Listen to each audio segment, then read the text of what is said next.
नमस्कार, आदाब, सत श्री अकाल, राम राम, जय हिंद। मेरा नाम है J for Jagmohan, P for Pathak यानी जगमोहन पाठक। आप सभी लोगों का यूनिमॉन्क्स पर हार्दिक स्वागत, अभिनंदन एवं वेलकम है। बेटा मैंने आपको कल पढ़ाया था मौर्योत्तर काल, ठीक है भाई। उसी से आगे मैंने आपको बताया था, कल मैं यहां तक बता चुका था आपको कि इलाहाबाद स्तंभ शिलालेख जो कि लिखवाया गया था समुद्रगुप्त के द्वारा, ये इस काल के क्या हैं? ये इस काल के बेटा आर्कियोलॉजिकल सोर्स हैं, ठीक है। तो मैंने यहां तक आपको आर्कियोलॉजिकल सोर्स तक बता दिया था। आज हम बात करते हैं इस भाई पीरियड के बारे में, इसके लिटरेरी सोर्स के बारे में, यानी साहित्यिक स्रोतों के बारे में, ठीक है। पहली जो किताब हमें मिलती है बेटा, या पहला जो हमें सोर्स मिलता है कालिदास के द्वारा लिखा हुआ, भाई इनकी एक बुक का नाम है अभिज्ञान शाकुंतलम। अभिज्ञान शाकुंतलम। और दूसरा क्या है? मालविका अग्निमित्रम। दूसरी कौन सी है? Malavikagnimitram. That is the most important. आपसे डायरेक्टली भी पूछ लिए जाएंगे ये क्वेश्चन, याद रखिएगा। एक एक पॉइंट बहुत अच्छे से करा रहा हूं। अरे पापा की परियो मम्मी के मगरमच्छो, दबा के शेयर करो।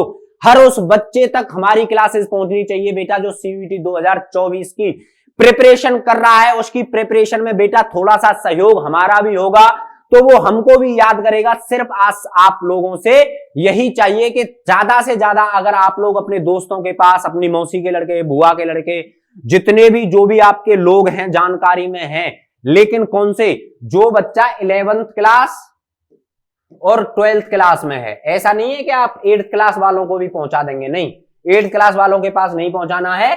जो भी बच्चा 11th और 12th क्लास में है उसके पास दबा के शेयर करो बेटा एक एक चीज को, ठीक है। दूसरा अगर हमें कौन मिलता है, इनका नाम है विशाख दत्त। इनकी एक पुस्तक का नाम है Mudrarakshasa. That is the most important. हर एक पेपर में, चाहे वो कंपटीशन का पेपर हो, चाहे वो आपके एकेडमिक का पेपर हो, बेटा ये पूछ लिया जाता है, ठीक है। अगला कौन है? बाण भट्ट। इनके द्वारा हरिश्चरित्र और कादंबरी, ये दोनों पुस्तकें लिखी गई थी, ये भी मोस्ट इंपोर्टेंट है। विष्णु शर्मा, ये तो एकदम आएगा ही आएगा आपके पेपर में, ठीक है, ये तो आएगा ही आएगा। विष्णु शर्मा के द्वारा पंचतंत्र और पाणिनि के द्वारा अष्टाध्यायी, ये भी पुस्तक बहुत बहुत बहुत महत्वपूर्ण है, ठीक है। चलिएगा दोबारा बता देता हूं। अगर हम बात करें भाई गुप्त काल के लिटरेरी सोर्स के बारे में, यानी साहित्यिक स्रोतों के बारे में, तो नंबर पहला आता है कालिदास, जिनके द्वारा अभिज्ञान शाकुंतलम और मालविका अग्निमित्रम जैसी पुस्तकें या नोवेल या नाटक लिखे गए हैं। दूसरे हैं विशाख दत्त, इनकी पुस्तक का नाम है मुद्रा राक्षस। तीसरे हैं बाण भट्ट, इनकी पुस्तकों का नाम है हरिश्चरित्र और कादंबरी। विष्णु शर्मा ने पंचतंत्र लिखी है और पाणिनि ने अष्टाध्यायी लिखी है, ठीक है भाई। अच्छे से समझ में आ गया है ना? एकदम अच्छे से समझ में आया है। चलिएगा आगे बढ़ते हैं बेटा। आगे क्या है? इसी काल का भाई गुप्त काल का सबसे शक्तिशाली शासक, सबसे शक्तिशाली शासक कौन हुआ है बेटा? तो समुद्रगुप्त के बारे में आज हम और आप लोग बात करेंगे। इसका रूलिंग पीरियड है 335 से लेकर 375 सीई के बीच में, यानी 335 टू 375, ठीक है।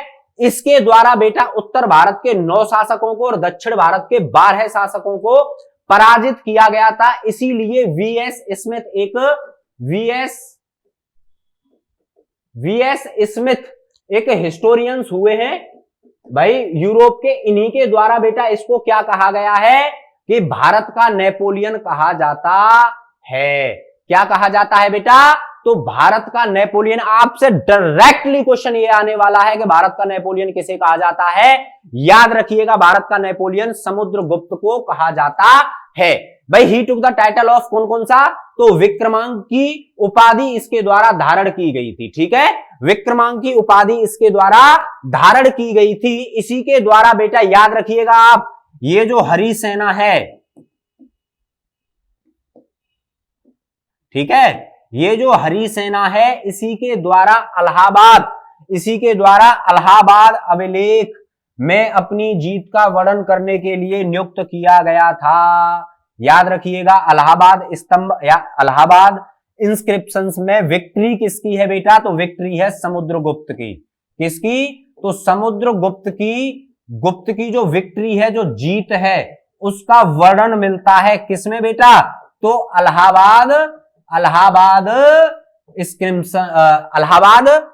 अभिलेख में, इंस्क्रिप्शंस में। ठीक है, चलिएगा आगे बात करते हैं। इतना आप समझ गए होंगे कि इसके द्वारा विक्रमांक की उपाधि धारण की थी। इसी को यानी समुद्रगुप्त को भारत का नेपोलियन कहा जाता है। समुद्रगुप्त, सुमरगुप्त नहीं है, ये समुद्रगुप्त है। समुद्रगुप्त एक खुद भी कवि हुआ करता था, याद रखिएगा। इसके द्वारा एक और टाइटल लिया गया था, एक और उपाधि धारण की गई थी जिसका नाम था कविराज। ठीक है, क्या? कविराज। और बेटा इसके द्वारा याद रखिएगा वीणा वादक टाइप्स कॉइन्स चलवाए गए थे। क्या? तो ये आपसे क्वेश्चन पूछे जाने हैं, मैं बार बार आपसे कह रहा हूं, इसीलिए कि अच्छे से आप राइट डाउन करिएगा अपनी कॉपी में।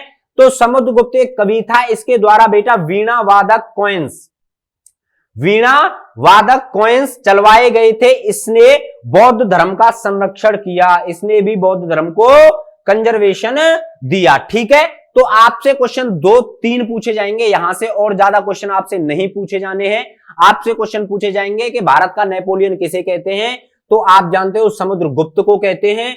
आपसे पूछा जाएगा कि वीणा वादक टाइप्स कौन किसके द्वारा इश्यू किए गए थे, तो हम भी जानते हैं कि समुद्रगुप्त के द्वारा इश्यू किए गए थे। इसके द्वारा विक्रमांक की उपाधि और कविराज की उपाधि धारण की गई थी। ठीक है, इसके द्वारा ही हरिसेन को इलाहाबाद इंस्क्रिप्शंस में अपनी विक्ट्री का वर्णन करने के लिए नियुक्त किया गया था। चलिएगा बेटा आगे बढ़ते हैं। आगे क्या है कि समुद्रगुप्त के 2 बेटे हुआ करते थे, एक का नाम था रामगुप्त, एक का नाम क्या था? रामगुप्त, और दूसरे का नाम क्या था बेटा? चंद्रगुप्त। रामगुप्त कुछ खास शासक नहीं है, इनसे आपसे नहीं पूछा जाना है, एक भी क्वेश्चन में लिख के दे रहा हूं। लेकिन आपके Chandragupta second is the most ruler of this dynasty. ठीक है, इस वंश के सबसे महान राजा अगर कोई हुए हैं तो उनका नाम था चंद्रगुप्त सेकंड। इनके अगर रूलिंग पीरियड की बात की जाए तो इनका रूलिंग पीरियड 33 ईयर्स तक रहा था, यानी 380 से लेकर 413 सीई तक। ठीक, चलिएगा, यह गुप्त वंश का सबसे शक्तिशाली शासक माना जाता है। भारत के इतिहास में यह प्रथम शासक था जिसके कोर्ट में, जिसके दरबार में 9 जम्स थे, यानी नवरत्न ये रखता था। अच्छा, एक्चुअली नवरत्न होते क्या है ना? अगर आपसे कोई पूछ लिया जाए कि नवरत्न होते क्या है, इनको जरा डेफिनेशन दो, इनकी जरा परिभाषित करोगे ये कौन लोग हुआ करते थे, तो मैं आपको बता दूं टॉप क्वालिटी के।